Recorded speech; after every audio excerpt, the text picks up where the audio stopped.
সে আসিবে ফিরে, চিন্তা করেন না আপনি গালে হাত দিয়ে, কোনো একদিন তো আসবেই, তাই না? একটু দুষ্টুমি করলাম, বিয়ে শাদিতে একটু দুষ্টুমি চলেই, তবে সবাই একটু বেশি বেশি ইয়া করবেন, আর বিশেষ করে চঞ্চল এবং বৃষ্টির জন্য দোয়া করবেন, এই জোড়াটা যেন আজীবনের জন্য হয়ে যায়। আলহামদুলিল্লাহ। তো আমি একটু আমাদের ভাবির সাথে কথা বলি। ভাবি একটু এদিকে তাকান প্লিজ, প্লিজ এদিকে, এদিকে মানুষ দেখতেছে তো। হ্যাঁ, কি নাম আপনার? জি, মিম আক্তার বৃষ্টি।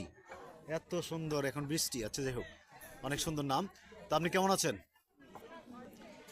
আপনাকে অনেকেই দেখবে, অনেকেই কমেন্টস করবে, এবং আশা করি আপনাদের জন্য সকলেই দোয়া করবে। চঞ্চল ভাই এবং বৃষ্টি, মিম আক্তার বৃষ্টি, দুজনের সুখময় জীবন যেন হয়, দাম্পত্য জীবন যেন সুখের হয়, আমরা এটাই সকলের কাছে আশা করব। আপনারা দুজন ভালো থাকুন, সুস্থ। আলহামদুলিল্লাহ।